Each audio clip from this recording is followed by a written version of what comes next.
자, 여러분 안녕하십니까? 반갑습니다. 김동수입니다. 오늘은 경제특강 제27강 시간이 되겠는데요.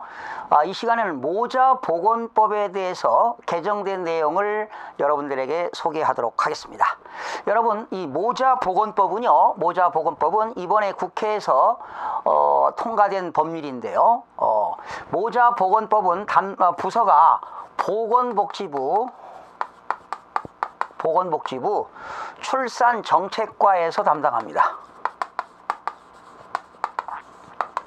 출산정책과가 되겠습니다. 요즘 국가적으로 이슈가 되는 건 뭡니까? 아이를 낳지 않는다는 거죠. 저출산 문제 심각하지요. 그리고 고령화 사회 상당히 심각한 문제로 대두되고 있는 문제인데요. 이번에 국회에서 모자보건법이 대표 발의해서 통과된 내용이 있는데요. 국민들에게 꼭 알릴 필요가 있어서 오늘 모자보건법 소개하도록 하겠습니다. 자, 여러분 짧은 시간이지만 주요 핵심 내용을 소개하겠습니다. 여러분, 이 모자보건법에요. 그런 만든 제정한 그 취지는 모성입니다. 모성. 여러분, 모성이라는 게 뭐지요? 모성. 모성이라고 하는 것은 소위 임산부와 가임기. 이 가임기라고 하는 것은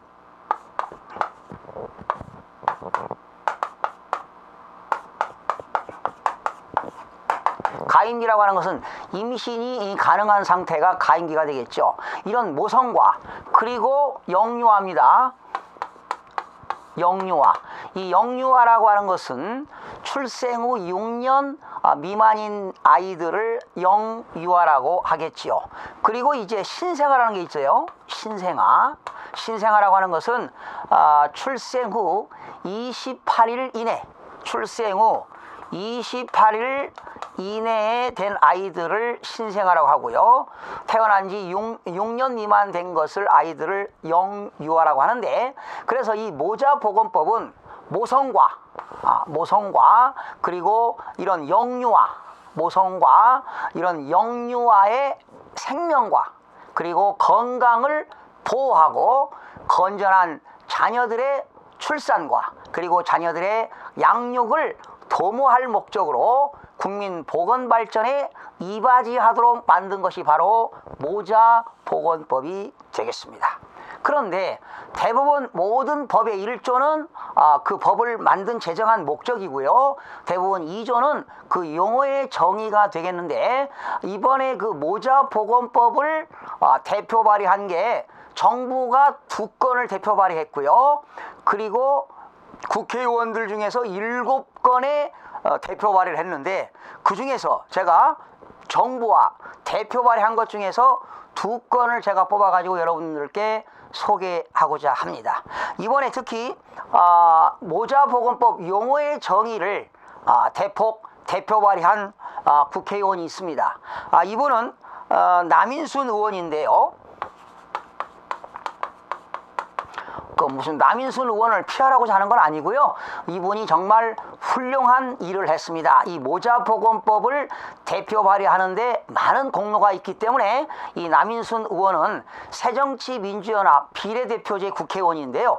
이분께서 모자보건법의 용어의 정의를 만들었어요.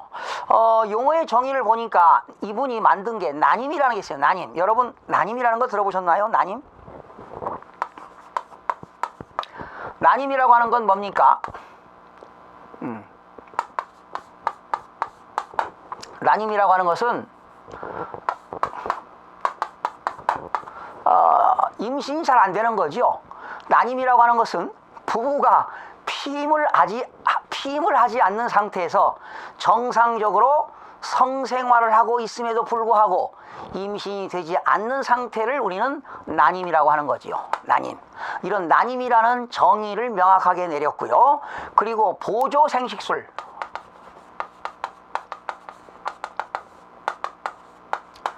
이 보조생식술에 대해서 정확하게 모자보건법의 용어의 정의를 만들었습니다.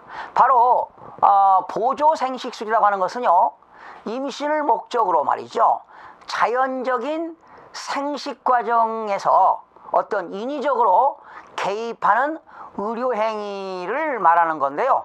한마디로 얘기해서 사람의 인간의 정자와 난자를 채취해 가지고 이런 시술하는 것이 바로 보조 생식술입니다. 그러니까 인간의 정자와 난자를 채취해 가지고 어떤 인위적으로 시술하는 것이 바로 보조 생식술이 되겠는데, 보조 생식술을 하게 되면 어떤 문제가 발생하느냐?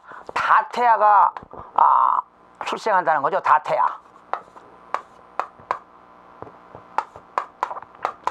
여러분, 다태아라고 하는 건 뭡니까? 쌍둥이라든가 삼둥이, 아이가 둘, 셋씩 출산하는 건데요. 요즘 저출산 시대에 이러한 다태아가 출생하는 것도 국가 발전에 이익이 되지 않나, 이런 저출산 문제를 바로 해결하는, 문제 해결하는 데도 일조가 되지 않나, 이런 생각을 해보는데요.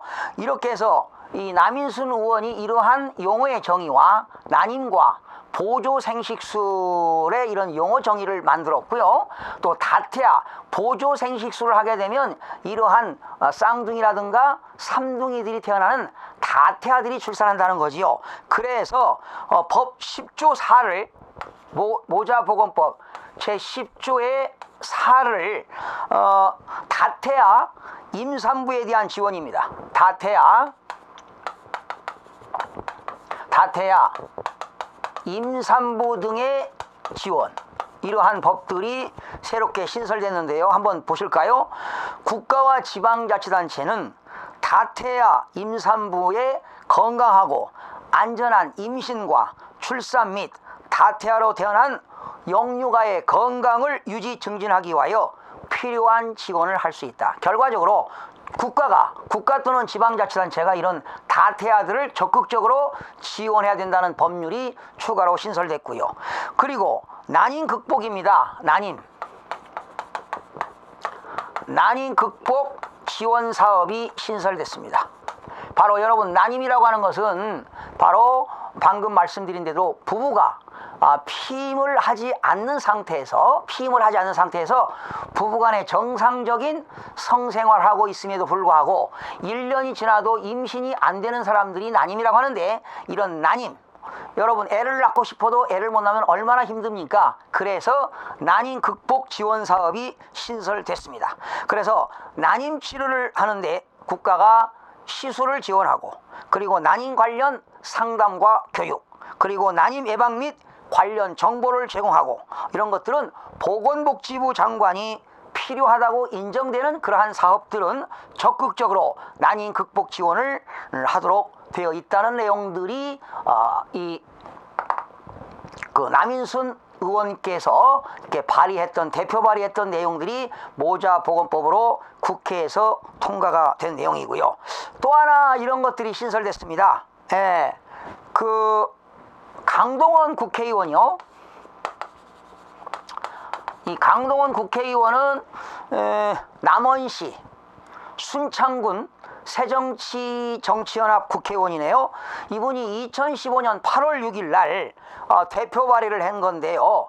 이분이 참 연구를 많이 하셨더라고요, 이 국회의원께서요. 이분께서 조사 내용을 보니까 보건복지부에 따르면 2014년 4월 현재입니다. 아마 출산정책과에서 보고 내용인데, 전국의 민간인들이 운영하는 산후조리원이 557개입니다. 557개. 산후조리원이 557개인데 민간들이 운영하는 겁니다. 그런데 산모들이 평균 2주 동안 산후조리원을 이용하는데 비용이 2주 동안에 300만 원에서 400만 원의 경제적인 부담이 들어간다고 합니다. 그래서 이번 강동원 의원께서 대표 발의한 내용을 살펴보게 되면 모자보건법 제15조 7항을 신설했습니다. 특히 임산부와 이런 신생아의 건강 증진에 기여하기 위해서는 이제 지방자치단체가 산후조리원을 설치할 수 있다. 그래서 출산 장려를 하고 저출산 문제가 해결될 거라고 지난 대표 발의한 내용인데요. 이런 겁니다. 특별자치시장, 특별자치도지사 또는 시장군수구청장은 임산부의 산후조리를 위하여 산후조리원을 설치 운영할 수 있다. 산후조리원 설치 운영 시 해당 지방자치단체 내 산후조리원의 이용 상황, 감염 및 안전관리 대책을 마련하고 모자동실 설치 운영 그리고 이용자 부담 및 저소득 취약계층 우선 이용 여부 등 설치 기준과 운영에 필요한 사항은 대통령령으로 정한다. 이렇게 해서 강동원 의원께서 대표 발의해가지고 제15조 17항 제15조의 17 지방자치단체의 산후조리원 설치라는 이런 것들이 모자보건법으로 국회를 통과했습니다. 그리고 추가로 이제 정부에서 발의한 내용 몇 가지를 소개하게 되면은요, 이제 산후조리업자들은 과거에는 건강검진만 받도록 되어 있었는데 이제 산후조리원에 종사하는 사람들은 건강검진 및 예방접종을 받도록 신설됐습니다. 예방접종을 받도록 신설됐고요.